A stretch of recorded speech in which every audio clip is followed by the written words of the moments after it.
Good afternoon. Welcome to the T-Shot. I am Professor D. Channappa, Dean Faculty of Commerce from Usmania University. ఈ రోజు నేను అతి ముఖ్యంగా commerce ఎడ్యుకేషన్ని professionalisation ఎందుకు చేయాలి అనేటటువంటి అంశంతో మీ ముందుకు రావడం జరుగుతుంది. ఈ ప్రొఫెషనలైజేషన్ ఎందుకు చేయాలి, కామర్స్కు ఉన్న ప్రాముఖ్యత ఏమిటి, కామర్స్ చేసినటువంటి విద్యార్థులకు ఉద్యోగ అవకాశాలు ఏమిటివి, తర్వాత కామర్స్ని ప్రొఫెషనలైజేషన్ కోర్సు చేయాలంటే ఒక విద్యార్థులుగా, ఒక విశ్వవిద్యాలయాలుగా, ఉన్నత విద్యా కౌన్సిల్గా, ప్రభుత్వ పరంగా ఏ విధమైనటువంటి చర్యలు తీసుకోవాలి, చివరిగా విద్యార్థులకు ఎలాంటి భవిష్యత్తు ఉంది ఈ కామర్స్ కంప్లీట్ చేసినటువంటి విద్యార్థులకు, దానిపైన మాట్లాడడం జరుగుతుంది. అతి ముఖ్యంగా మొదటిది కామర్సే ఎందుకు అంటే, ఈరోజు చూసుకున్నట్లయితే భారతదేశంలోనే కాక ప్రపంచ దేశంలోనే ఉన్నటువంటి ఆర్థిక వ్యవస్థలో 60% వచ్చేటటువంటి ఆదాయము సర్వీస్ రంగం నుంచే రావడం జరుగుతుంది. అదేవిధంగా భారతదేశంలో చూసుకున్నట్లయితే కూడా more than 50% GDP is coming from to the service sector. ఈ సర్వీస్ సెక్టర్ అంటేనే కామర్స్, సర్వీస్ సెక్టర్ అంటేనే ట్రేడ్ అండ్ బిజినెసెస్. మళ్ళీ అదేవిధంగా మనకు ఎప్పుడైతే బిజినెస్ అని అనడం జరుగుతుందో ఇందులో అకౌంటింగ్ ఉండడం జరుగుతుంది, ఫైనాన్స్ ఉండడం జరుగుతుంది, తర్వాత ఇన్కమ్ ట్యాక్స్ ఉండడం జరుగుతుంది, అదేవిధంగా కాస్ట్ అకౌంటింగ్ ఉండడం జరుగుతుంది, మార్కెటింగ్ ఉండడం జరుగుతుంది, హ్యూమన్ రిసోర్సెస్ కూడా ఉండడం జరుగుతుంది.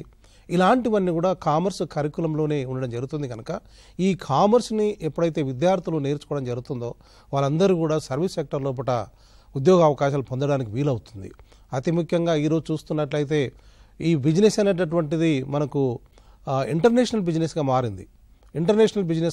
అది ఇంటర్నేషనల్ బిజినెస్ అంటే మనకు ప్రపంచ దేశాలతో పోటీపడి ప్రపంచ దేశాలతో వాణిజ్యాలు పెంచుకోవడం జరుగుతుంది. అదేవిధంగా మనకు ఈ విధంగా ట్యాక్స్ రంగంలో కానీ ఈ రంగంలో చూసినప్పటికీ కూడా ఈ కామర్స్ అనేటటువంటి అతి ప్రాముఖ్యత సంతరించుకోవడం జరుగుతుంది. కనుక ఈ కామర్స్ అనేటటువంటి కోర్సుని అభివృద్ధి చేస్తే, అంటే కరికులంలో మార్పులు కానీ తర్వాత ఉండేటటువంటి వ్యవస్థలో మార్పులు కానీ తీసుకొచ్చినట్లయితే ఎటు అది ప్రొఫెషనలిజం అవడం జరుగుతుంది. అదేవిధంగా కాకుండా విద్యార్థులకు కూడా ఫుల్ ఎంప్లాయ్మెంట్ ఆపర్చునిటీస్ కూడా ప్రొవైడ్ చేయడానికి అవకాశం ఉంటుంది.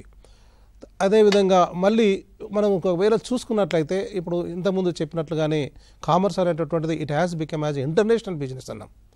ఇంటర్నేషనల్ బిజినెస్ అన్నప్పుడు మనము అందులోనే ప్రాముఖ్యతని తీసుకొని రావాల్సిన అవసరాలు ఉంటున్నాయి. ఈ ప్రాముఖ్యత ఉండేటటువంటి అంశాలలో అతి ముఖ్యమైన అంశంలో అకౌంటింగ్లో విద్యార్థులు నైపుణ్యాన్ని సాధించాలి. ఆడిటింగ్లో కానీ, కాస్టింగ్లో కానీ, మేనేజ్మెంట్లో కానీ, ఎకనామిక్స్లో కానీ, అతి ముఖ్యంగా ఇన్కమ్ ట్యాక్స్లో కానీ వాళ్ళు నైపుణ్యాన్ని సంపాదించుకునేటట్లుగా మనము వాళ్ళకు విద్యని అందిస్తే తప్పకుండా వాళ్ళు ప్రొఫెషనల్ అయ్యి ఉండి వాళ్ళకు ఉద్యోగ అవకాశాలు కలగడానికి అవకాశం ఉంటుంది. ఈ రోజున ఈవెన్ యూనివర్సిటీ గ్రాంట్స్ కమిషన్ కానీ, Telangana state council for higher education కానీ, ద మినిస్ట్రీస్ కానీ, విద్యా సంస్థలు కానీ అందరూ కూడా ప్రతి ఒక్కరు కూడా విద్యార్థులు ఓన్లీ ఒక కోర్సుని చేస్తే సరిపోదు. ఆ కోర్సుతో పాటుగా ఒక యాడ్ ఆన్ కోర్సుని, ఒక నైపుణ్యం పొందేటటువంటి కోర్సును కూడా వాళ్ళు చేయాలనేటటువంటి సలహాలు సూచన ఇవ్వడం జరుగుతుంది. అది మేము కామర్స్లో ఆల్రెడీ మేము ఇంప్లిమెంట్ చేయడం జరిగింది. ఉదాహరణకు మీరు తీసుకున్నట్లయితే కామర్స్ ఆల్రెడీ చాలా సంస్థలతోటి మేము ఎంఓయూ మెమరాండం ఆఫ్ అండర్స్టాండింగ్ చేసుకొని చాలా సంస్థలతోటి మేము ఇంటర్నేషనల్ సంస్థలతోటి ఎంఓయూ తీసుకొని వాళ్ళ యొక్క సూచనలు సలహాలు తీసుకొని మేము ఆ కోర్సు కరికులంలో వాటన్నిటి కూడా మేము విశదీకరించడం జరిగింది. ఫర్ ఎగ్జాంపుల్ మీరు తీసుకున్నట్లయితే యునైటెడ్ స్టేట్స్లో CMA cost and management association వాళ్ళ యొక్క సలహాలు సూచనలు సిలబస్ని మా కామర్స్లో మేము ఇంక్లూడ్ చేయడం జరిగింది. అదేవిధంగా యునైటెడ్ కింగ్డమ్లో తీసుకున్నట్లయితే ఏసీసీ అనేది association of chartered certified accountants whatever the syllabus they framed that we included in our commerce syllabus. అదేవిధంగా Hock Internationals they are the online study material provides particularly commerce. అలాంటివన్నీ కూడా మేము తీసుకోవడం జరిగింది. అదేవిధంగా కాకుండా ఇండియాలో కూడా తీసుకున్నట్లయితే మీరు చార్టెడ్ అకౌంటెంట్ వినే ఉంటారు. So institute of chartered accountant of India వల్ల కానీ, అదేవిధంగా institute of company secretaries of India అని కానీ, సిఎంబి అని కానీ, సిఏ కానీ ఎన్నో రకమైనటువంటి ఉండేటటువంటి ఇన్స్టిట్యూషన్స్లో ఉండేటటువంటి కరికులము మేధావులతో మేము సమ్మేళనం చేసుకొని ఈ కరికులాన్ని మేమంతా కూడా ఫార్ములేట్ చేసి ఈ కరికులం కూడా మేము ప్రత్యేకంగా తెలంగాణ స్టేట్లో అతి పురాతనమైనటువంటి విశ్వవిద్యాలయంలో మేము ఉస్మానియా విశ్వవిద్యాలయంలో పెట్టడం జరిగింది. కనుక ఇవి వాళ్ళకు యాడ్ ఆన్ కోర్స్ అందించడం జరుగుతుంది. అదేవిధంగా విదేశీ పరిజ్ఞానం అంటే యుఎస్ ట్యాక్స్ కన్సల్టెన్సీ రిటర్న్స్ ఏ విధంగా చేయాలి, తర్వాత యుఎస్ ట్యాక్స్ కాస్టింగ్ ఎలా చేయాలనేటటువంటి అన్ని అంశాలను కూడా విశదీకరిస్తూ వాళ్ళకు చేయడం జరుగుతుంది. ఈ విధంగా కామర్స్ విద్యార్థులకు మేము అన్ని రకాలుగా నైపుణ్యాన్ని పొందించడం జరిగింది. ఇక మళ్ళీ మీరు చూసినట్లయితే ఈ రోజున మీరు అనవచ్చు అసలు మీరు కామర్స్ వెరీ ట్రెడిషనల్ అయిపోయిందండి, ఇప్పుడు అంతా కూడా కంప్యూటర్ యుగం వచ్చి ఉంది అని అనవచ్చు. అది వాస్తవమే. ఆ రోజుల్లో కూడా కామర్స్ అనేటటువంటిది మనము బ్యాంక్ రీకన్సిలియేషన్ స్టేట్మెంట్ చేయడం కానీ, బ్యాంకింగ్ స్టేట్మెంట్ చేయడం కానీ, profit and loss account statement చేయడం కానీ, ఒక ఎలాంటి తేడా లేకుండా సంస్థ యొక్క నిబద్ధతను పారిశ్రామికంగా కానీ అదేవిధంగా ఫైనాన్షియల్ కానీ తెలియజేయడానికి ఉపయోగపడింది. ఈ రోజున చూసుకున్నట్లయితే మారుతున్న కాలానుగుణంగా అదేవిధంగా కంప్యూటర్ ఇంటిగ్రేషన్ అవుతున్న సందర్భాలను కూడా మేము ఎంటైర్ ఉండేటటువంటి అన్ని సబ్జెక్టులను ఏ విధంగా చెప్పడం జరిగిందో అన్ని సబ్జెక్టులు కూడా మేము కంప్యూటర్తో సమ్మేళనం చేయడం జరిగింది. ఈ ఇంటిగ్రేటెడ్ది కామర్స్ అండ్ కంప్యూటర్ సబ్జెక్ట్స్. మీరు చూసినట్లయితే ఈ రోజున అకౌంటింగ్ మేము టాలీ సాఫ్ట్వేర్తో చెప్పడం జరుగుతుంది. మీరు ఇన్కమ్ ట్యాక్స్ తీసుకున్నట్లయితే మేము జిఎస్టీ తర్వాత ఆన్లైన్లో ఈ ఫైలింగ్స్తో చేయడం జరుగుతుంది. అదేవిధంగా స్టాటిస్టిక్స్ తీసుకున్నట్లయితే ఎస్పీఎస్ఎస్ ప్యాకేజ్తో చేయడం జరుగుతుంది. కాస్టింగ్ మెథడ్ తీసుకున్నట్లయితే మేము కాస్ట్ అనేటువంటి సాఫ్ట్వేర్తో చేయడం జరుగుతుంది. రీసెర్చ్ మెథడాలజీ R² అనేటువంటి మెథడాలజీతో చేయడం జరుగుతుంది. ఇవన్నీ కాకుండా కామర్స్లో మళ్ళీ బేసిక్గా కంప్యూటర్ కోర్సులో కానీ ఆల్రెడీ ఇవి బేసిక్ ఫండమెంటల్స్ అయిన C కానీ C++, ఒరాకిల్ కానీ అదేవిధంగా ఈ రోజున ఉండేటటువంటి లేటెస్ట్ మోడల్ అంటే SAP కానీ, పీకో కానీ, బిజినెస్ ప్రాసెసింగ్ రీఇంజనీరింగ్ కానీ, ఎంటర్ప్రెన్యూర్ రిసోర్సెస్ ప్లానింగ్ కానీ, ఆపరేషన్స్ రీసెర్చ్ కానీ, డేటా అనాలిసిస్ కానీ, పైథాన్ కానీ ఇలాంటివన్నీ కూడా మేము కామర్స్లో ఆల్రెడీ ఇంక్లూడ్ చేయడం జరిగింది. ఈ విధంగా మేము కామర్స్ విద్యార్థులని నైపుణ్యం పొందిస్తూ అంటే only not in traditionally we are integrated with the computers also. Computers whatever the developed softwares are available, world level software we are included and we are teaching to our own commerce students. అది మేము ఈ విధంగా చేయడం జరుగుతుంది. అదేవిధంగా చూసుకున్నట్లయితే okay మీరు కంప్యూటర్ని integrated చేశారు కానీ మరి మీ దగ్గర ఓల్డ్ సిలబసే ఉంది అంటే కాదండి. మేము టైం టు టైం ఇచ్చినటువంటి యూనివర్సిటీ గ్రాంట్స్ కమిషన్ కానీ, కౌన్సిల్ ఇచ్చినటువంటి ఆదేశాల ప్రకారం కానీ, గవర్నమెంట్ ఇచ్చినటువంటి ఆదేశాల ప్రకారంగా మేము టైం టు టైంను కూడా ఈ కామర్స్ కరికులంని మేము చాలా సందర్భాలలో మార్పు చేయడం జరిగింది. ఈ విధంగా చూసుకున్నట్లయితే 2000లో చేయడం జరిగింది, 2022లో జరిగింది, 2022లో కూడా మేము చేయడం జరిగింది. The basic concept is integration of the commerce into the computers and ఉండేటటువంటి గైడ్లైన్స్ ప్రకారంగా ఈ మల్టీ డిసిప్లినరీ అప్రోచ్ కూడా మేము తీసుకోవడం రావడం జరిగింది. మల్టీ డిసిప్లినరీ అప్రోచ్ అంటే కామర్స్తో పాటుగా కాకుండా ఉండేటటువంటి సోషల్ సైన్స్ కానీ, లైఫ్ సైన్స్ కానీ ఇలాంటివన్నీ కూడా మేము సమ్మేళనం చేస్తూ ఈ ప్రోగ్రామ్ని డిజైన్ చేయడం జరిగింది. అదేవిధంగా కాకుండా ఈ కోర్సు లోపల అప్పుడు ఓన్లీ పేపర్ అండ్ పెన్ ఉండేటటువంటి ఇప్పుడు hand on training is necessary for it. మేము ఎప్పుడైతే కంప్యూటరైజ్డ్ ప్రోగ్రామ్ తీసుకొని రావడం జరిగిందో హ్యాండ్ ఆన్ ట్రైనింగ్ విద్యార్థులకు అతి ముఖ్యంగా అవసరం అవుతుంది కనుక హ్యాండ్ ఆన్ ట్రైనింగ్ రావడం జరిగింది. వాళ్ళకు ఫీల్డ్ ట్రిప్లు పంపడం జరిగింది, ఇంటర్న్షిప్ కూడా ఇవ్వడం జరిగింది, ప్రాజెక్ట్ రిపోర్ట్స్ కూడా వాళ్ళతో సొంతంగా రిపోర్ట్స్ను తయారు చేసి అంటే డీటెయిల్డ్ ప్రాజెక్ట్ రిపోర్ట్ తయారు చేసి వాళ్ళ విద్యార్థులను మేము ముందుకు తీసుకొని పోవడం జరిగింది. అంటే మేము కామర్స్ సిలబస్ను కూడా టైం టు టైం మేము రివైజ్ చేయడం జరిగింది. అదే మీరంగా చూసుకున్నట్లయితే పర్టికులర్గా కామర్స్ మేము ఫోకస్ చేస్తున్నదంతా కూడా ఈ మారుతున్న కాలానుగుణంగా మేము మార్పులు తీసుకుని రావడం జరిగింది. అందులో అతి ముఖ్యమైనటువంటిది ఇంటర్న్షిప్ ప్రోగ్రామ్. మీకు ఇంతకుముందు హ్యాండ్ ఆన్ ట్రైనింగ్ చెప్పడం కాకుండా ఇప్పుడు ఇంటర్న్షిప్ అనేటటువంటిది even the national education policy కానీ, తెలంగాణ గవర్నమెంట్ ఎడ్యుకేషన్ పాలసీ కానీ, విశ్వవిద్యాలయాలు కానీ లేక వాళ్ళకు ఉద్యోగ అవకాశాలు కావాలంటే ఖచ్చితంగా ఇంటర్న్షిప్ అనేటటువంటిది రావడం జరిగింది. ఈ ఇంటర్న్షిప్ని మేము కామర్స్ ఎడ్యుకేషన్లో మేము సమ్మేళనం చేయడం జరిగింది. ఈ ఇంటర్న్షిప్ని చేయడం సందర్భంలో ప్రత్యేకంగా తెలంగాణలో మేము టీహబ్తో కొలాబరేట్ కావడం జరిగింది, తర్వాత CCIలో కొలాబరేట్ కావడం జరిగింది. చాలామంది ఇండస్ట్రీస్తో కొలాబరేషన్ అయ్యుండి మేము విద్యార్థులందరినీ కూడా ఇంటర్న్షిప్కు పంపడం జరుగుతుంది. అదేవిధంగా మేము ఏదైతే టీచింగ్ చేయడం జరుగుతుందో ఆ టీచింగ్లో కూడా సమూలమైన మార్పులు తీసుకొని రావడం జరిగింది. ఆ మార్పులు అతి ముఖ్యమైనటువంటిది అప్లికేషన్ ఓరియంటెడ్ టీచింగ్. అంతకుముందు ఓన్లీ మేము టీచ్ చేసేది విద్యార్థులు నేర్చుకున్నారా లేదా, ఓన్లీ పరీక్షలు రాసిన తర్వాతనే ఫలితాలను చూసేది. కానీ ఈ రోజులో అలా కాకుండా అప్లికేషన్ ఓరియంటెడ్, సపోజ్ ఒక కేస్ స్టడీని తీసుకుంటే ఆ కేస్ని ఏ విధంగా అప్లై చేయాలి, ఏ విధంగా దానివల్ల మనం నేర్చుకోవాలి, విద్యార్థులు ఏ విధంగా దాని నుంచి ఎంప్లాయ్మెంట్ ఆపర్చునిటీస్ బాగుపడాలి అనేటటువంటి కూడా మేము కామర్స్ కోర్సులో తీసుకొని రావడం జరిగింది. అతి ముఖ్యంగా మేము కామర్స్ ల్యాబ్ని ఒకటి ఎస్టాబ్లిష్ చేయడం జరిగింది. అంటే చాలామందికి చూసినట్లయితే ఎక్కడైనా కెమిస్ట్రీ ల్యాబ్ ఉంటుంది, ఫిజిక్స్ ల్యాబ్ ఉంటుంది, తర్వాత అదే ఇంజనీరింగ్ ల్యాబ్ ఉంటుంది. ఈ కామర్స్ ల్యాబ్ అనేటటువంటిది ఏంటిదని చాలా సందేహం రావడం జరుగుతుంది. ఇక్కడ కామర్స్ ల్యాబ్ అంటే ఒక ప్రదేశాన్ని క్రియేట్ చేసి ఆ ప్రదేశంలో బ్యాంకింగ్ సిమ్యులైజేషన్ అంటే ఒక విద్యార్థి వచ్చి ఒక 10 రూపాయలు డిపాజిట్ చేసుకుంటే ఆ డిపాజిట్ చేసుకున్న దాన్ని నామినల్గా వాళ్ళకు రిసీట్ ఇచ్చి ఆ ఇచ్చిన 10 రూపాయలని అక్కడ ఉండేటువంటి రెగ్యులర్ ఉద్యోగులకు కానీ ఒక 5 రూపాయలకు వడ్డీకి ఇవ్వడం జరుగుతుంది. ఆ వచ్చినటువంటి మినిమం వడ్డీలని మళ్ళీ రీసైకిల్ చేయడం జరుగుతుంది. అంటే ఇక్కడ విద్యార్థులు ఈ బ్యాంకింగ్ ట్రాన్సాక్షన్స్ అన్నిటిని కూడా ఈ కామర్స్ ల్యాబ్లో నేర్చుకోవడానికి అవకాశం ఉంటుంది. అదేవిధంగా ఒక బ్యాంకింగే కాకుండా ఇన్సూరెన్స్లో కూడా ఎన్నో రకమైనటువంటి అంశాలని విద్యార్థులకు చెప్పడం వేరు, వాళ్ళ చేతనే ప్రాక్టీస్ చేయించడం జరుగుతుంది. ఈ కామర్స్ ల్యాబ్ లోపలనే ఇన్సూరెన్స్ ప్రొవైడ్ చేసి ఏదైనా జరిగితే విద్యార్థులకు కళాశాలలో ఏదైనా జరిగితే ఫస్ట్ ఎయిడ్ ఇన్ఫర్మేషన్ ఇచ్చి దానికి అయినటువంటి ఖర్చుని ఈ వాటి నుంచే కూడా భరించడం జరుగుతుంది. అదేవిధంగా కాకుండా ఈ రోజున అతి ముఖ్యమైనటువంటిది విద్యార్థుల్లో ఈ మనమైన సేవింగ్ అనేటటువంటి భావనని, పొదుపు అనేటటువంటి భావన తీసుకొని రావడం జరుగుతుంది. ఈ పొదుపు అనే భావనని ఇలాంటి కామర్స్ ల్యాబ్ ద్వారానే, ఎందుకంటే ప్రత్యక్షంగా తానే చూస్తే తప్ప, తానే సొంతంగా అందులో పాల్గొంటే తప్ప చేయలేడు కనుక అలాంటి వాటిని మేము డెవలప్ చేయడం జరుగుతుంది.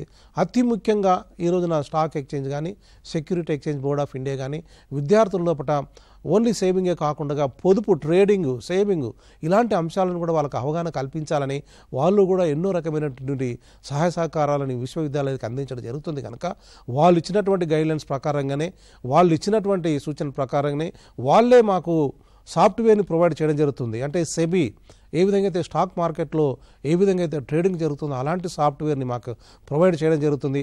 అలాంటి సాఫ్ట్వేర్ని ప్రొవైడ్ చేయడమే కాకుండా వాళ్ళే కొంత మినిమం వేరియబుల్ అమౌంట్, కొంత అమౌంట్ను కూడా మాకు ఇచ్చి ఆ అమౌంట్ను కూడా విద్యార్థులకు డిమ్యాట్ అకౌంట్ ద్వారా, జీరో డిమ్యాట్ అకౌంట్ ద్వారా వాళ్ళకు అమౌంట్ని ట్రాన్స్ఫర్ చేయించి ఆ విద్యార్థుల చేతనే ట్రేడింగ్ చేయించడం జరుగుతుంది. ఈ విద్యార్థులే ఒక స్టాక్ ప్రైస్ని ఏ విధంగా ఫిక్స్ చేయడం జరుగుతుంది, ప్రైస్ ఏ విధంగా వొలటాలిటీలో మార్పు చెందడం జరుగుతుంది, మార్పు చెందడం ముందర ఎందుకు లాభాలు వస్తాయి, ఎందుకు నష్టాలు జరుగుతుంది, దీనిపైన అంతర్జాతీయమైనటువంటి ప్రభావం ఏ విధంగా ఉంటుంది అనేటటువంటి అన్ని అంశాలను కూడా విద్యార్థి ప్రత్యక్షంగానే చూసి నేర్చుకోవడం వల్ల ఆయన కూడా పొదుపు, అదేవిధంగా ఇన్వెస్ట్మెంట్ చేసేటటువంటి అవకాశాలు అన్నిటి కూడా ఆయనకు పొందేటటువంటి అవకాశం ఉంది. అంటే దీన్నే మేము ఏమంటే స్ట్రీమింగ్ ఆఫ్ ది స్ట్రీమ్లెస్, కంటిన్యూస్గా విద్యార్థులను ఎంకరేజ్ చేస్తూ వాళ్ళకి ఇంటర్న్షిప్స్ పంపుతూ, అదేవిధంగా కామర్స్ ల్యాబ్లో వాళ్ళందరూ కూడా ట్రైనింగ్ చేస్తూ వాళ్ళనే భాగస్వాములుగా చేస్తూ ఇలాంటి ప్రోగ్రామ్ చేయడం వల్ల కామర్స్ విద్యార్థులలో నైపుణ్యమే కాకుండా నిజ జీవితంలో వాళ్ళు ఏ విధంగా నిలదొక్కుకోవాలి, after graduation how they can sustain అనేటువంటి అంశంతో కూడా ఈ కామర్స్ కరికులాన్ని కూడా మేము చేయడం జరిగింది. ఈ విధంగా కామర్స్ కరికులం అనేటువంటి ఒక లైవ్ ప్రోగ్రామ్గానే పోవడం జరుగుతుంది. లైవ్ ప్రోగ్రామ్ లోపలనే పోవడం జరుగుతుంది కనుక ఎన్నో రకమైనటువంటి మార్పులు మేము తీసుకొని రావడం జరిగింది. ఇక పోతే ప్రతి ఒక్కరు అడిగేటటువంటి అంశము, కామర్సు విద్యని కంప్లీట్ చేసుకున్న తర్వాత, అంటే బీకామ్ కంప్యూటర్ కానీ చేసుకున్న తర్వాత వీళ్ళకు ఉద్యోగ అవకాశాలు ఉంటున్నాయా అంటే ఖచ్చితంగా ఉద్యోగ అవకాశాలు ఉంటాయి. ఈ ఉద్యోగ అవకాశాలు అంటున్నా ఒకే రంగంలో కాదు, ఒక 4-5 రంగాలలో కూడా ఉద్యోగ అవకాశాలు ఉండడం జరుగుతుంది. మొదటిది తీసుకున్నట్లయితే డెఫినెట్గా ఈ రోజుల్లో కూడా విద్యార్థులందరూ కూడా గవర్నమెంట్ సెక్టర్ లోపలనే జాబులు కావాలని కోరుకుంటున్నారు. కనుక ఎవరైతే విద్యార్థులు అకౌంటింగ్లో కానీ ప్రావీణ్యాన్ని సంపాదించుకుంటే ఈ అకౌంటెంట్ జాబ్స్ అనేటటువంటి మనకి ఎలక్ట్రిసిటీ బోర్డులో కానీ, టెలికమ్యూనికేషన్ డిపార్ట్మెంట్లో కానీ, పర్టికులర్లీ జిహెచ్ఎంసీలో కానీ, పర్టికులర్లీ హౌసింగ్ మనకు బోర్డులో కానీ, పర్టికులర్గా మనకు చూసుకున్నట్లయితే వాటర్ హౌసింగ్ బోర్డులో కానీ ఎక్కడ చూసుకున్నట్లయితే ఈ అకౌంటింగ్ జాబులు ఉండడం జరుగుతుంది. అదేవిధంగా చూసుకున్నట్లయితే ఈ రోజున ప్రతి ఒక్కరు ఇన్కమ్ ట్యాక్స్ 0 ఉన్నా కూడా ట్యాక్స్ ఫైలింగ్ అనడం, ఇన్కమ్ ట్యాక్స్లో కానీ ఒకవేళ విద్యార్థులు నైపుణ్యాన్ని సంపాదించుకుంటే ఇన్కమ్ ట్యాక్స్ డిపార్ట్మెంట్లో కూడా వాళ్ళకు ఉద్యోగ అవకాశాలు రావడానికి అవకాశం ఉంటుంది. సపోజ్ వాళ్ళు ఒకవేళ ఆడిటింగ్లో కానీ నైపుణ్యం పొందినట్లయితే ఆడిటింగ్ అనేటటువంటిది అది ప్రాముఖ్యమైనటువంటిది. ఇప్పుడు చిన్న సంస్థ అయినా పెద్ద సంస్థ అయినా కూడా ఆడిటింగ్ అక్కడ జాబులు, గవర్నమెంట్ జాబు రావడం జరుగుతుంది. మీ అందరికీ తెలుసు ఈ బ్యాంకింగ్ సెక్టర్ కూడా సైమల్టేనియస్ హ్యాండ్ ఇన్ హ్యాండ్లో ప్రైవేట్ సెక్టర్లో ఉంది, as well as to the public సెక్టర్లో కూడా ఈ రోజున బ్యాంకులు ఉండడం జరుగుతుంది. కనుక ఈ బ్యాంకింగ్ సెక్టర్లో కూడా ప్రభుత్వ ఉద్యోగాలు రావడానికి అవకాశం ఉంటుంది. రైల్వేలో కూడా అకౌంటెంట్గా ఉద్యోగాలు రావడానికి ఇన్సూరెన్స్ సెక్టార్లో కూడా ఉద్యోగ అవకాశాలు రావడానికి అవకాశం ఉంటుంది. అదేవిధంగా చూసుకున్నట్లయితే నవరత్న కంపెనీలో కూడా అకౌంటెంట్ పాత్ర, చార్టెడ్ అకౌంటెంట్ పాత్ర, కంపెనీ సెక్రటరీ పాత్ర, కంపెనీ కాస్ట్ అకౌంటెంట్ మేనేజ్మెంట్ యొక్క పాత్ర ప్రాముఖ్యతమైంది కనుక ఈ కామర్స్ విద్యార్థులు ఇవన్నీ నేర్చుకున్నట్లయితే తప్పకుండా వాళ్ళకు ఉద్యోగ అవకాశాలు రావడం జరుగుతుంది.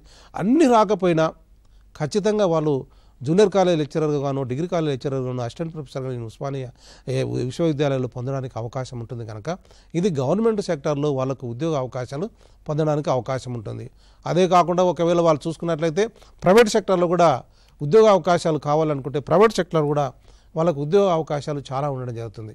ఇంతకుముందు చెప్పినట్లనే అన్ని సెక్టార్స్ స్లోగా మనము ప్రైవేటైజేషన్ అవుతున్నాయి కనుక ఈ ప్రైవేటైజేషన్లో వాళ్ళు నైపుణ్యాన్ని సంపాదించుకున్నట్లయితే అతి ముఖ్యంగా రీటైల్ సెక్టార్ ఈరోజు చూస్తున్నట్లయితే ఎక్కడ పోయినా కూడా మనకు రీటైల్ సెక్టరే మాల్సే ఉండడం జరుగుతుంది. ఈ రీటైల్ సెక్టర్లో కంపల్సరీగా మనకు అకౌంటెంట్ అనేటటువంటి వ్యక్తులు అవసరం.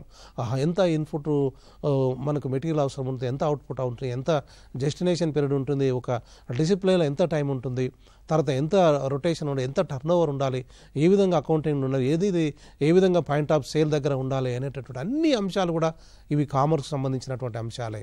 ఇలాంటివన్నిటిని కూడా కామర్స్ అతి ముఖ్యమైనటువంటిది. ఇంతకుముందు చెప్పినట్లుగా ట్యాక్స్ కన్సల్టెంట్ ఉండొచ్చు, ప్రైవేట్లో కూడా ఆడిటర్గా ఉండొచ్చు, ప్రైవేట్లో కూడా బ్యాంకింగ్ సెక్టార్లో ఉండొచ్చు, ప్రైవేట్లో కూడా ఇన్సూరెన్స్ సెక్టార్లో కూడా ఉండొచ్చు. అదేవిధంగా ప్రైవేట్లో కూడా ఒక వ్యక్తి నైపుణ్యాన్ని సంపాదించుకున్నట్లయితే ఆయన ఏ రంగంలో కూడా ఉద్యోగ అవకాశాలు పొందడానికి అవకాశం ఉంటుంది. మొదటిది ప్రభుత్వ రంగంలో, రెండవది ప్రైవేట్ రంగంలో, అది మళ్ళీ ముఖ్యంగా చూసుకున్నట్లయితే ఫారెన్లో కూడా ఈ కామర్స్ విద్యార్థులకు కూడా అవకాశాలు ఉండడం జరుగుతుంది. ఈ రోజున నేను మొదట్లో చెప్పినట్టుగా కామర్స్ కరికులం అనేటటువంటిది మేము ఫారెన్లో ఉండేటటువంటి ప్రొఫెషనల్ బాడీతో ఉండేటటువంటి కరికులంని మేము కూడా కామర్స్లో సమ్మేళనం చేయడం జరిగింది కనుక ఫర్ ఎగ్జాంపుల్ మేము ఏదైతే ఏసీసీఏ ఉండడం జరుగుతుందో అక్కడ ఫారిన్ కంట్రీలో ఏ విధంగా ట్యాక్స్ కన్సల్టెన్సీస్ ఉన్నాడో అలాంటి ట్యాక్స్ కన్సల్టెన్సీని మేము ఇక్కడ కూడా పెట్టడం జరిగింది. కనుక ఇక్కడ బీకామ్ చేసుకున్నట్లయితే విద్యార్థులు వాళ్ళు యూఎస్లో కూడా ట్యాక్స్ కన్సల్టెంట్ కావచ్చు, యూకేలో ట్యాక్స్ కన్సల్టెంట్ కావచ్చు, యూకేలో కూడా అకౌంటెంట్ కావచ్చు, యూకేలో కూడా ఆడిటర్ కావచ్చు, యూకేలో కూడా డేటా అనాలిస్ట్ కావచ్చు, యూకేలో కూడా కాస్ట్ అనాలిసిస్ కావచ్చు. ఎక్కడ పైన కూడా డేటా అనాలిసిస్ని వీళ్ళు చేయడానికి అవకాశం ఉంటుంది. ఏదైతే డేటా ఉంటుందో దాన్ని ఇంటర్ప్రిటేషన్ చేసి వచ్చేటటువంటి లాభాలు కానీ నష్టాలు కానీ చేయడానికి అవకాశం ఉంటుంది. అంటే మొదటిది గవర్నమెంట్ సెక్టార్లో ఉద్యోగాలు ఉన్నాయి, రెండవది ప్రైవేట్ సెక్టార్లో ఉద్యోగాలు ఉన్నాయి, మూడవది విదేశాలలో కూడా వీళ్ళకు ఉద్యోగాలు ఉన్నాయి, నాలుగవది వాళ్ళు సొంతంగా కూడా వ్యాపారాన్ని తయారు చేయవచ్చు. మేము చెప్పాము ప్రాజెక్ట్ రిపోర్ట్లో వాళ్ళు డీటెయిల్డ్ ప్రాజెక్ట్ రిపోర్ట్ని చేయాలి, ఇంటర్న్షిప్ను చేయాలని చెప్పాము, తర్వాత ఆన్లైన్ ట్రైనింగ్ ఇచ్చాము, తర్వాత ల్యాబులు పెట్టి వాళ్ళకి సిమ్యులేషన్ కూడా నేర్పాము. కనుక వాళ్ళు ఒక ఎంటర్‌ప్రెన్యూర్‌షిప్‌గా కూడా పొందడానికి అవకాశం ఉంటుంది. అంటే వాళ్ళే ఉద్యోగాల కొరకు ఆర్జించకుండా ఉద్యోగాలను ప్రొవైడ్ చేసేటటువంటి విధంగా కూడా వాళ్ళకు అవకాశం ఉంటుంది. ఇవే కాకుండా ఎన్నో రకమైనటువంటి అంశాలు time to time they integrated with the technology చేసుకొని వాళ్ళు టైం టు టైం ఎన్నో రకమైనటువంటి ఉద్యోగ అవకాశాలు పొందడానికి ఈ రోజున బై స్టాటిస్టిక్స్ మేము చెప్పేది ఏంటంటే బీకామ్ కంప్లీట్ చేసిన విద్యార్థి ఈ రోజున ఒక్కరు కూడా అన్ఎంప్లాయ్గా లేరు. కాకపోతే అది చిన్న ఉద్యోగమా, పెద్ద ఉద్యోగమా, ప్రభుత్వ ఉద్యోగమా, ఫారెన్ ఉద్యోగమా, లేక ప్రైవేట్ ఉద్యోగమా, అది వాళ్ళ యొక్క నైపుణ్యాన్ని, వాళ్ళ యొక్క స్తోమతను, వాళ్ళకు ఉండేటటువంటి అవకాశాలను బట్టి ఉండడం జరుగుతుంది. కానీ ఈ రోజున ఏ ఒక్క విద్యార్థి కూడా అన్ఎంప్లాయ్మెంట్గా ఉండడం లేదు. ఏది లేకున్నా వాళ్ళు ఒక కామర్సు టీచర్గా నన్నగా మిగిలిపోవడం జరిగింది.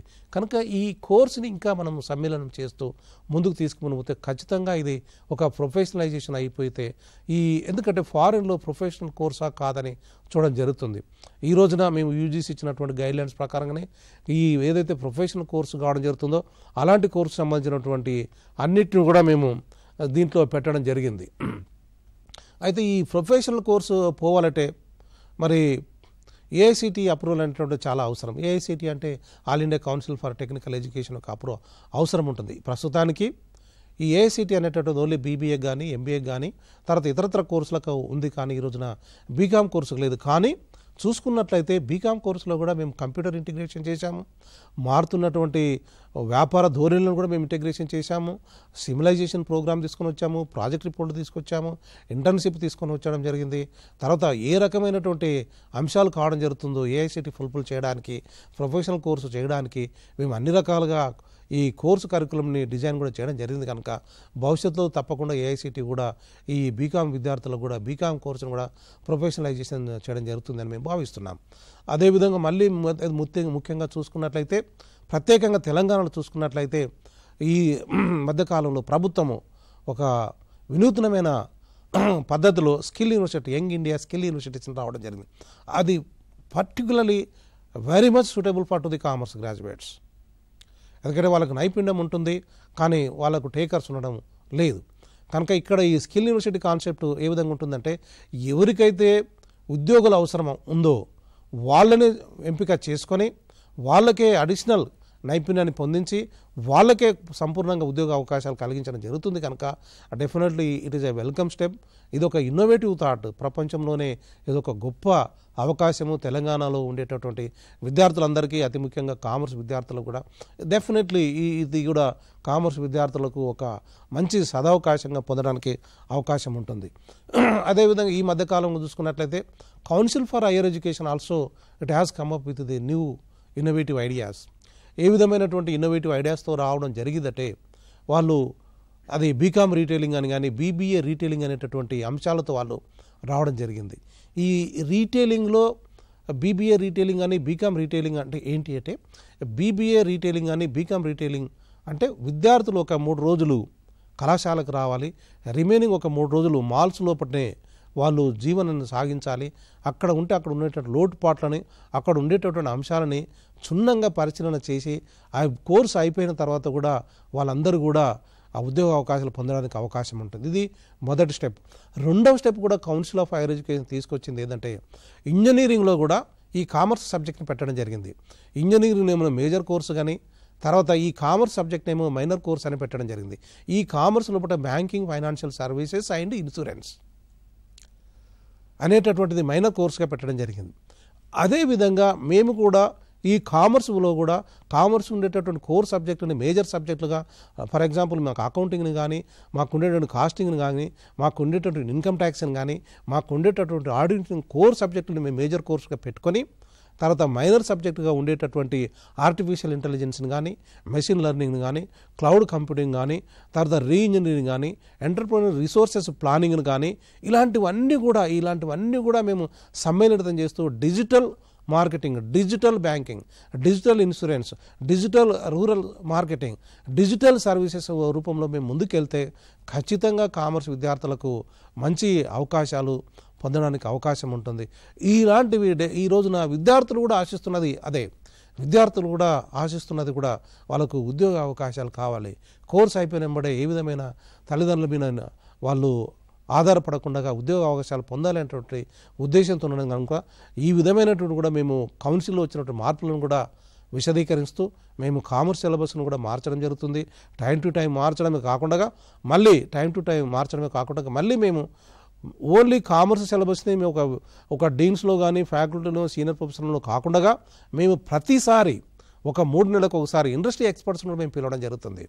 ఇండస్ట్రీ ఎక్స్పర్ట్స్ని పిలిచి వాళ్ళకి ఏం అవసరం ఉంటుంది, వాళ్ళకి ఎక్కడ ఉద్యోగ అవకాశాలు ఉన్నాయి, వాళ్ళు ఏది నేర్చుకుంటే, ఇప్పుడు టాలీ నేర్చుకుంటే ఉద్యోగ అవకాశాలు ఉన్నాయా, షాప్ నేర్చుకుంటే అవకాశాలు ఉన్నాయా, పీకో నేర్చుకుంటే అవకాశాలు ఉన్నాయా, దాని మీదనే మేము ఫోకస్ చేస్తూ అలాంటి కోర్సులే విద్యార్థులకు అందిస్తూ ఈ సిలబస్లో కూడా కరికులంలో కూడా మేము టైం టు టైం మార్పులు తీసుకొని రావడం జరిగింది.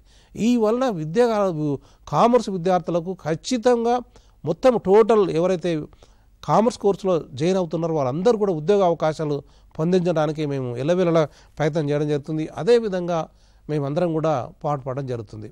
అయితే మరి కామర్స్ ఎడ్యుకేషన్లో మీరు చేసేటప్పుడు మీరు ఏ విధమైనటువంటి సూచనలు సలహాలు ఇవ్వడం జరుగుతుందంటే, ఇది కూడా ఒకరి యొక్క బాధ్యత కాదు, ఇది ఒక 3-4 అంశాలపైన బాధ్యత తీసుకుంటే ఖచ్చితంగా ఇది పొందడం జరుగుతుంది.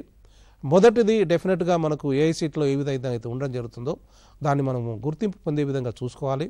తర్వాత రెండవది ఏంటంటే ఇండస్ట్రియల్ ప్రొఫెషనల్స్ అయితే ఏ విధంగా ఉండడుతుందో దాన్ని ఖచ్చితంగా మన సిలబస్ ఫార్ములేషన్లో కానీ వాళ్ళ యొక్క ఉండేటటువంటి అనుభవాన్ని విద్యార్థులకు పంచే విధంగానే మనం కలగజేయాలి. అదేవిధంగా ఇంతకుముందు చెప్పినట్లు హ్యాండ్ ఆన్ ట్రైనింగ్ చెప్పడం జరిగింది. ఖచ్చితంగా మనం చూడాలి. అదేవిధంగా కామర్స్ ల్యాబ్స్ అని కూడా చెప్పడం జరిగింది. ఆ కామర్స్ ల్యాబ్ని ఎఫెక్టివ్గా మనం ఉపయోగించుకున్నట్లయితే ఖచ్చితంగా ఉపయోగపడుతుంది.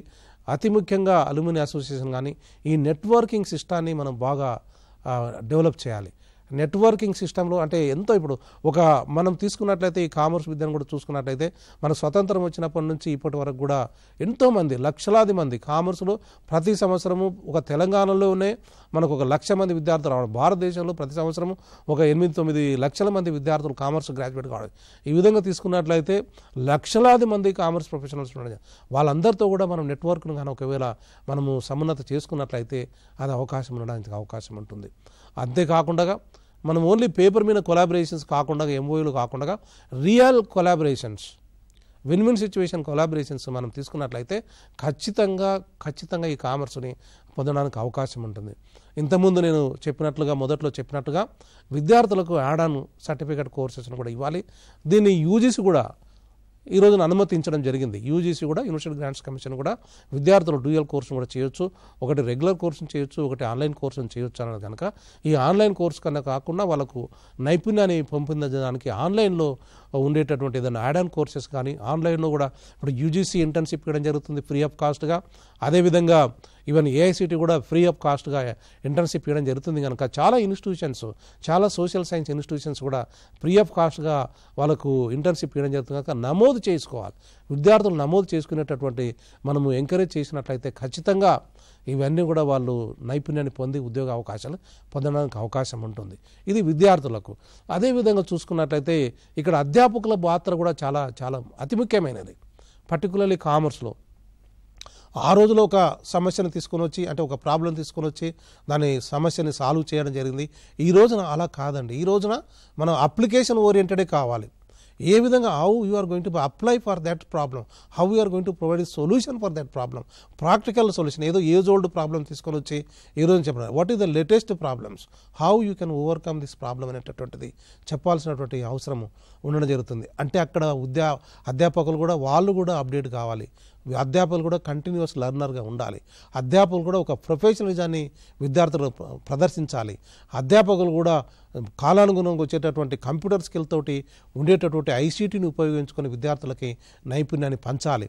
అదేవిధంగా వస్తున్నటువంటి కాలానుగుణంగా వచ్చేటటువంటి సిమ్యులేషన్ ప్రోగ్రామ్ను కూడా విద్యార్థులకు అందించాలి. అందించినప్పుడే ఖచ్చితంగా విద్యార్థులకు అన్ని రకాలుగా వాళ్ళు అంటే ఇక్కడ విద్య ఒకటే కాదు, వాళ్ళలో ఒక ధైర్యాన్ని కాన్ఫిడెన్స్ని మనం బిల్డప్ చేయాలి. I can do it, I can sustain, I can feed my parents అనేటటువంటి దాన్ని మనం ఎప్పుడైతే ఆ ధైర్యాన్ని మనం కలిగించడం జరుగుతుందో విద్యార్థులు ఖచ్చితంగా ఇలాంటి కోర్సులకు ఉండడం జరుగుతుంది. మూడవది ఇక్కడ విద్యా సంస్థలు లేక విశ్వవిద్యాలయాలు. ఈ విద్యా సంస్థలు కూడా మేము కామర్స్ ల్యాబ్ను పెట్టడం ఉండమని చెప్పడం జరిగింది. ఈ కామర్స్ ల్యాబ్ను ఏదో ఒక ఇన్స్పెక్షన్ కొరకు వస్తున్నారని చెప్పో లేక ఏఐసిటీ నామ్స్ ఫుల్ఫిల్ చేయడం కొరకు కానీ యూజీసీలో ఉండేటటువంటి నామ్స్ ఫుల్ఫిల్ చేయడం కొరకు కానీ విశ్వవిద్యాలయంలో తనిఖీల కొరకు వస్తున్నారని అలానే కాకుండా విద్యార్థులకు వాళ్లకు నాలెడ్జ్ అందించాలి, విద్యార్థులకు జ్ఞానాన్ని అందించాలనే ఉద్దేశంతో వాళ్ళకు ఖచ్చితంగా మీరు ల్యాబ్లో నేను చెప్పినటువంటి అంశాలన్నింటినీ కూడా టైం టు టైం ఆటోబయోగ్రఫీ కానీ కేస్ స్టడీస్ కానీ సిమ్యులేషన్ కానీ ట్రేడింగ్ కానీ తర్వాత బ్యాంకింగ్ సర్వీస్ కానీ ఇన్సూరెన్స్ సర్వీసెస్ కానీ ఎలాంటి సర్వీసెస్ ఉన్నట్లయితే అలాంటి సర్వీసెస్ అన్నీ కూడా విద్యార్థులకు అందరికీ కూడా మనం ఇచ్చినట్లయితే అది ఓన్లీ విద్యా సంస్థలు మాత్రమే చేయగలవు. అది ఒక ప్రిన్సిపల్గా కానీ ఒక డైరెక్టర్ కానీ వాళ్ళు ముందుకొచ్చి వాళ్ళు ముందు వాటిని వాళ్ళకు యొక్క ముందు ప్రోత్సాహాన్ని చూపించాలి. They have to show the interest. వాళ్ళు చూపించినట్లయితే విద్యార్థులు ఖచ్చితంగా నేర్చుకోవడం జరుగుతుంది. కాకపోతే విద్యా సంస్థలు అయిన తర్వాత విశ్వవిద్యాలయ పాత్ర కూడా అతి ముఖ్యమైనటువంటిది. విశ్వవిద్యాలయాలు కూడా టైం టు టైంగా ఉండేటటువంటి కరికులంని ఖచ్చితంగా మార్చాలి. ఒక భారతదేశంలోనే పారిశ్రామిక రంగంలో వచ్చేటటువంటి మార్పులు కాకుండా తర్వాత ప్రపంచీకరణలో వచ్చేటటువంటి మార్పులకు అనుగుణంగా కరికులం మార్పులు తీసుకొని రావాలి. ప్రపంచీకరణలో వ్యాపారం ఏ విధంగా పయనించడం జరుగుతుందో ఆ విధమైనటువంటి పయనాన్ని వచ్చేటటువంటి అంశాలన్నింటినీ కూడా మన విశ్వవిద్యాలయంలో కరికులంలో చేర్చాలి. ఆ కరికులంలో అన్నింటినీ కూడా విశ్వవిద్యాలయాలు, కళాశాలలు విద్యార్థులకు అందే విధంగా చూసినట్లయితే వాటిని కూడా మానిటర్ చేయాలి. మేము విశ్వవిద్యాలయ కరికులం చేసినాము, మళ్ళీ వాటి ఇంప్లిమెంటేషను కళాశాలలకు వదిలేయడం జరిగిందంటే కాదండి. వాటిని కూడా పర్యవేక్షిస్తూ టైం టు టైం మార్పులు తీసుకొని వచ్చినట్లయితే ఖచ్చితంగా ఉండడం జరుగుతుంది. చివరిదిగా ప్రభుత్వాలు కూడా ప్రోత్సహించాలి. ప్రభుత్వాలు ఏ రకంగా అవసరం ఉన్నట్లయితే ప్రభుత్వాలు ఏ రకంగా అవసరాల కొద్దీ ప్రోత్సహించాలి. ఉదాహరణకు తీసుకున్నట్లయితే తెలంగాణలో Telangana state council for higher education ఉంది. ఇక్కడ అతి ముఖ్యమైనటువంటి సలహా, ఇక్కడ మనకు కమిషనరేట్ ఆఫ్ కాలేజియేట్ ఎడ్యుకేషన్ కూడా ఉండడం జరుగుతుంది. ఈ విధంగా కమిషనరేట్ ఆఫ్ ఇండస్ట్రియల్ ఎడ్యుకేషన్ పెట్టినట్లయితే, commissionerate of industrial education council పెట్టినట్లయితే ఈ కౌన్సిల్ని అనుసంధానము కళాశాలలకు, తర్వాత తెలంగాణలో ఉండేటటువంటి పరిశ్రమలకు అన్నిటి కూడా అనుసంధానం చేసినట్లయితే, ఈ అనుసంధానం చేసేటప్పుడు ఈ కమిషనరేట్ ఆఫ్ ఇండస్ట్రీస్ కౌన్సిల్ నుంచి కూడా వాళ్ళ అనుమతి పొందాలి. కళాశాల కూడా వీళ్ళ నుంచి అనుమతి పొందినట్లయితే, ఈ అనుసంధానం చేసినట్లయితే, లింక్ చేసినట్లయితే ఖచ్చితంగా రేపొద్దున వీళ్ళు కూడా part of the education system అవుతుంది. ఇండస్ట్రీ పీపుల్ కూడా బాధ్యత తీసుకోవడం జరుగుతుంది. ఇండస్ట్రీ పీపుల్ కూడా బాధ్యతాయుతంగా ఇంటర్న్షిప్ పొందడం జరుగుతుంది. ఆ ఇండస్ట్రీ పీపుల్ కూడా కళాశాలలకు వచ్చి విద్యార్థులు కూడా తమ యొక్క అనుభవాలని పంచుకోవడం జరుగుతుంది. నష్టాలు ఏ విధంగా రావడం జరుగుతుంది, ఆ నష్టాల నుంచి ఏ విధంగా ముందుకు పోవడం అనేటువంటి జరుగుతుంది. ఇలాంటివన్నీ కూడా చెప్పడానికి అవకాశం ఉంటుంది. కనుక ఈ అందరి బాధ్యత, సమిష్టి బాధ్యత చేసినట్లయితే ఖచ్చితంగా కామర్స్ విద్యార్థులకు, ప్రతి ఒక్క విద్యార్థికి ఉజ్వల భవిష్యత్తు ఉంటుంది. ప్రతి ఒక్క విద్యార్థికి ఉద్యోగ అవకాశాలు రావడం జరుగుతుంది.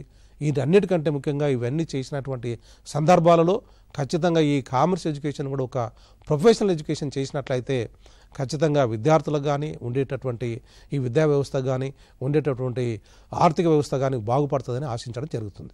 Thank you very much.